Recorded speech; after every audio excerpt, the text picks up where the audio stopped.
You're watching Compliance That Works with Shannon Robertson exclusively on CBT News. Hello everybody, my name is Shannon Robertson. I'm the Executive Director of AFIP. And we welcome everybody to our first compliance segment. During this segment, we're going to learn just about the basics and the application and the results of what a compliant organization can do for an automotive group. And to welcome our first segment, we have Jim Corchan. He is the Vice President of Operations from Ramey Ford Princeton in West Virginia. Jim, do you want to take just 2 seconds and introduce yourself? Yes, my name is Jim Cochran. I've been in the car business for several years. So compliance has always been high on the priority list for myself. I've actually, back years ago, remember making a statement that someday I want to see the business turn to where dealerships are starting to do things right, do it the right way. And my association with AFIP, which I applaud them more than I can say, but they actually emphasize and put that into my way of doing business, and that's what we've done here at the store. Excellent. So, Jim, thanks for the info. Jim's kind of in a second stage of his career. He's the previous director of compliance for a top 5 automotive group, and has recently stepped in as this new title for as I mentioned, Ramey Ford out of Princeton. So, Jim, the reason why I wanted you to be first is I wanted to talk about the first steps of compliance, right? Being in charge of compliance is an overwhelming position when you walk in and have to start from square one. So one of the things I wanted to ask as you stepped into this job role, what did you determine, or how did you determine where your area of focus should be first? Well, Shannon, compliance is in every department in a dealership. You have service, parts, accounting, HR, and sales. And with every department, I started looking at the way they do business. And we all know that sales is a fast pace and where the majority of the mistakes can happen. OFAC, red flags, safeguards, CFPB, I could go on and on.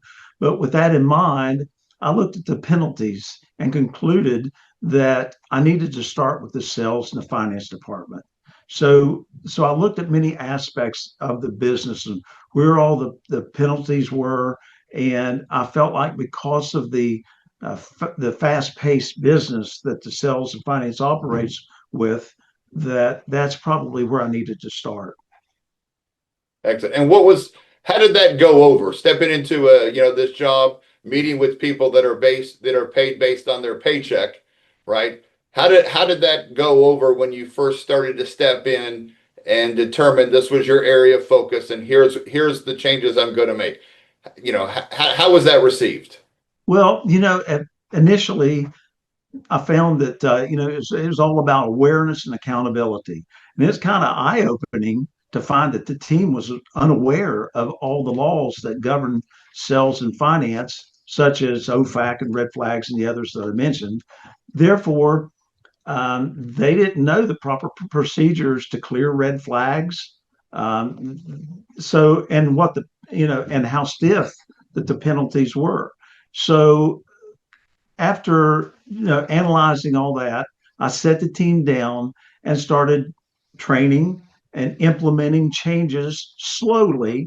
And once they understood it, once they completely understood how to protect themselves and how to eliminate penalties, they were on board. As I always try to do, I implement the changes slowly, but then you got to be able to hold them accountable to those. So once I kind of introduced compliance to the team, explained the penalties, it's more or less, I approached it from a standpoint rather than me going in and telling them, you got to do this, you got to start doing that. I thought first they need to be aware of what could happen if they do the things wrong. So then from there, while I was actually implementing the changes, I also simultaneously was writing a manual, a process and compliance manual.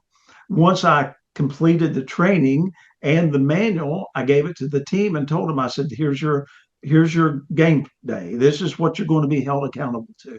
Well, in education, as we know, I joke a lot with our classes is there's a reason why you go to high school, you get education before you enter into the real world, because everything starts with education. Yeah. Let me ask a question. In putting those procedures in place, did you feel like there was a disruption or maybe an impact to the overall production? Did you feel like did you see a little bit of a drop?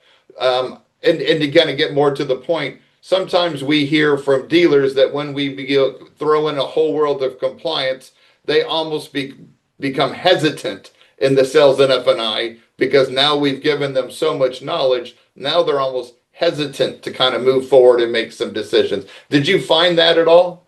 Yeah. Well, understanding that, I didn't find it because I understood it going into it. And so, if you realize that to your point, if you dump everything on at once, something's going to kind of get lost in the shuffle.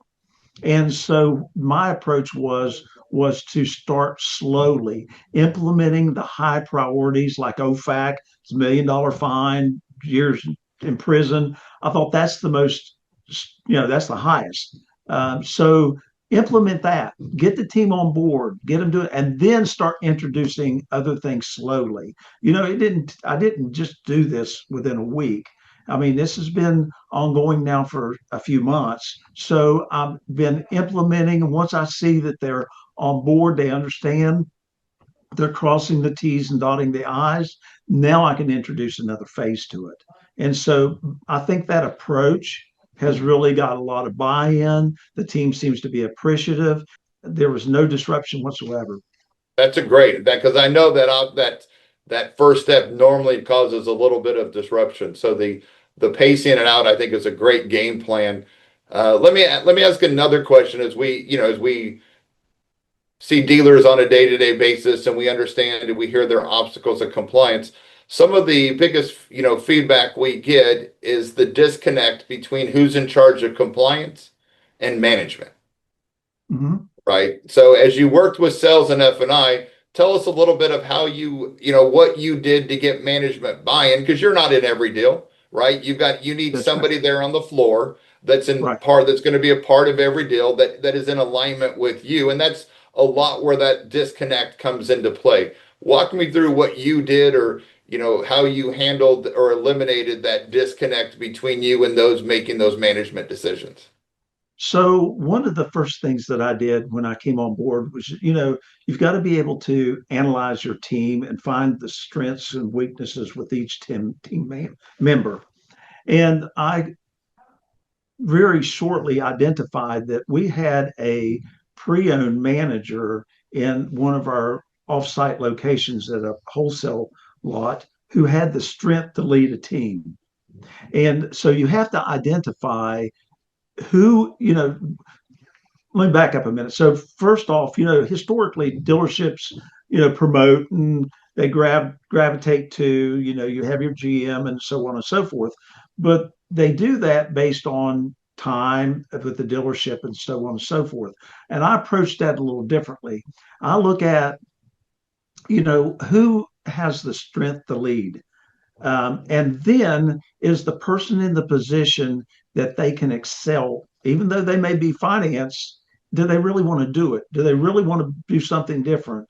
And put people in a position that they want to excel. Well, by identifying my pre-owned manager as a genuine leader, then I promoted him into that leadership position. I sat down, had a conversation with him about the legalities and the issues and how the way we were doing business could ultimately disrupt his personal life if they did it wrong. And once I got buy-in from him, then from that point, I started implementing it to the other teams. And by moving people around and putting them in different positions and to help them get buy-in. Well, once I did all that, then the rest was easy because then the management team fully understood the importance of compliance, and they were working together as a team. Let me ask a follow-up question, because I think you made an interesting point of identifying talent and people that you found would be on the same page with you. Knowing your background, did you do that through personality testing? Did you do that through personal interviews? What steps did you take, to determine who would be the right fit for that position, or how did you discover he would be the right person to lead? So you can actually, when you have a meeting, and my initial meeting with the whole team, um, you've got to have a little bit of an ability to read people. And so you can tell by the reactions when you start talking, if they're taking notes, if they're shaking their head yes, or they're sitting there like, yeah, right. You got to get a feel for your team as to who who's on board with what you're feeding. And Yeah. so when you do this, if you have someone sitting there and they're engaged in listening to you, they're shaking their head, they're taking notes, that person to me is a person who wants to learn. And when you want to learn, then you will grow to be better. If you think you know it all, then I'm going to tell you, you're short lived. Quite honestly, I years ago, I mean, I've been in the car business a long time, and I found out years ago that the minute I stopped learning was the day that I was going to stop growing. And so you've got to continue to grow in this business. No, and it's great advice. It is a great, and I appreciate you sharing because that is great advice, right? Yeah. Once you get put in charge, that doesn't end your growth point. It's a daily growth, and those that report to you, right, are looking to see what example you lead. It's a good example. I appreciate you sharing. Yeah. Let me ask a question about. Let's kind of take the other side. As you know, when you step in, you're taking. It's like a coach. You're taking over a team that you didn't draft, Right. right? And sometimes when that happens, there are people that are just not on board with the new game plan. Did you find that there was some turnover at the store? Yes, I Um, did. and did you feel like that actually helped to reinforce what you were doing? To walk me through a little bit of how you handled that, because we're going to talk about accountability in a minute, but kind of walk me through, what you found as the disruption, in that loss and how you benefited from that. Well, initially, when I found that there were people who were not on board, I believe in giving every person a chance, an opportunity. You know, um, Dealerships historically have just fire them and get rid of them, replace them. And I look at it this way, I want people that want to be here. I don't want to hire to fill a position. And so the one of the things that I did is initially I said, when we started implementing these policies, gradually implementing them into our processes, I saw a little bit of resistance. And I just set them down. I said, listen, I'm only asking you to do this one thing. And I'm going to hold you accountable to do this one thing. For the OFAC, just use that as an example. Yeah. You've got to run OFAC on every single deal, period, no exceptions, including cash deals. And I laid it out. And I said, so I'm going to hold you to that standard. And they didn't want to, so they quit. And that's fine. I It's don't so make, simple. yeah, you want people here that want to be here. I'm going to give them an opportunity, but they're going to work to these standards because not only do they don't realize how that can affect their lives, but it could affect the dealership as well. And my job is to protect every employee, but the dealership and the owner as well. I always feel like as somebody in charge of compliance, my joke is if everything happens right and everything goes well, kind of people forget you're there. But if something bad happens, everybody knows, everybody looks to you then for the guidance. So if the Yeah, dealer pays, exactly. you've done, if the dealer doesn't pay, you've done your job correctly, and that's the sign of success. Yeah. Let a couple more questions here, and we'll close. I think you've mentioned I wrote accountability almost 5 times. I believe, that's to me, that's probably your biggest message. Correct me if I'm wrong.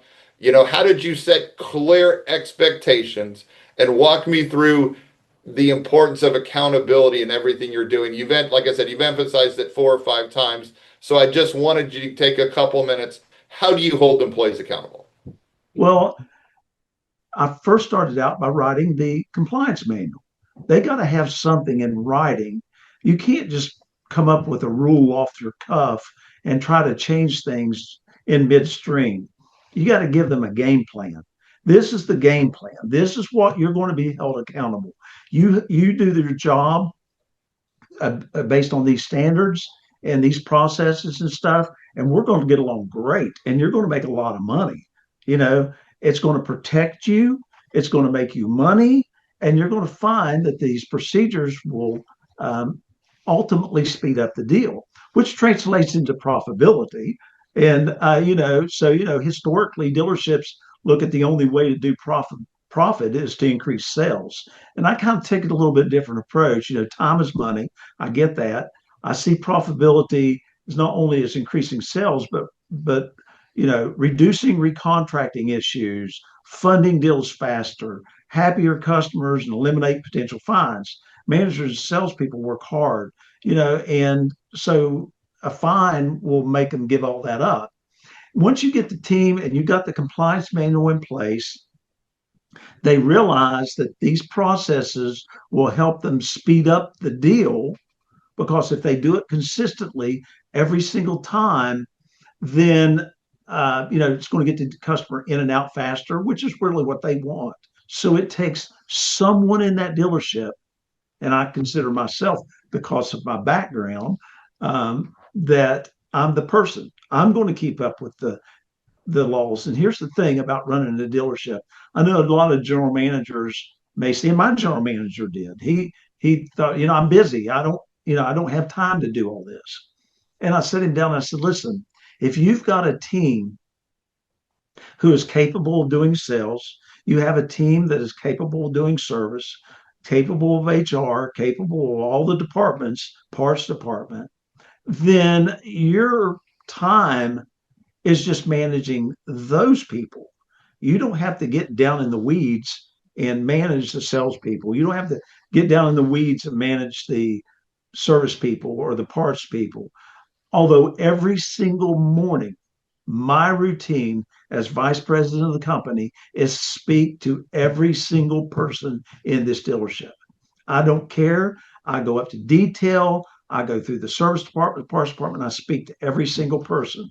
So they know that I'm approachable, but they also know, as far as the accountability piece, that their manager is going to hold them accountable. And so they know that if they need to ask a question or have anything, they go to their manager. That saves time on my time, which frees it up and lets me learn all the things that I need to do with all the things that's going on in the world with compliance. Excellent. And I like the way that you've set up accountability at each level and that it works up, right? A lot of conversations we have with those in charge is compliance is difficult because I have so much going on. And I think, that obstacle is easily overcome based on what you've explained. And I hope those listening kind of hear that as well, that if you put that education first, right, expectations and accountability at each level, right, it eliminates the statement that compliance isn't an obstacle. It's part of just daily life. Exactly. And I think that's one of the things of the organizations that, we've worked together on. The one thing I've appreciated in those organizations is that people understand compliance is part of the way of life. It's not an obstacle, right? And to your point, it can be a very, it does in turn help with either protecting profit or increasing profit. I know the organizations we've worked together with have a lower than average chargebacks, and I think a lot of that has to do with the compliance and the process as well. Exactly. And I think for those that are taking over compliance, this is a great advice. And hopefully they hear this and think it's not as overwhelming as it might be if you take it one step at a time. So, Mm-hmm. Jim, I appreciate you coming on. I appreciate you sharing this information. Hopefully those that are listening, like I said, kind of take this as motivation and some of these points take back to their store to help with efficiency. One last question before we close. One of my favorite parts of the auto industry is the fact that nobody goes through school thinking I'm going to be in the car industry. So if you don't mind, just as a close, take a minute or two and just tell me, how did you get into the auto industry? Well, that's a story in itself. I was actually, when I was going to Marshall University, and I had no intention, as anybody else, to getting into the car business. And I just happened to meet one of the owner, and I'm talking back in the late 70s. I'm dating myself here now.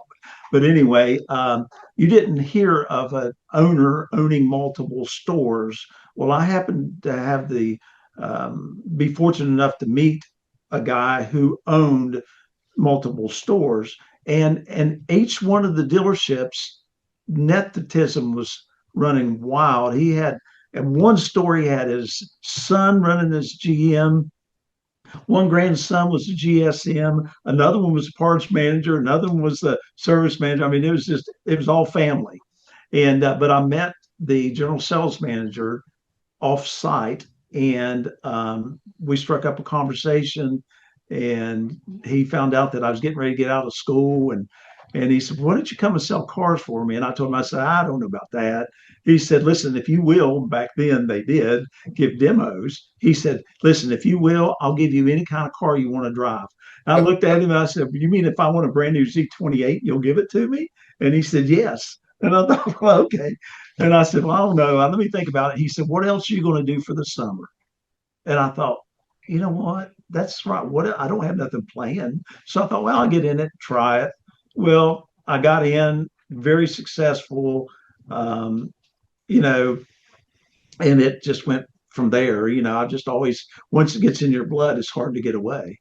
How many years later? How many years have you been in this industry? 47 years. 47, and all because of a Z28. Yeah, all because of a Z28. Did you get the Z28? I did. Good. Hey, great story, Jim. Thank you for sharing, and thank you for joining me today. Thank you for having me. Hopefully you guys learned a lot from this segment on compliance.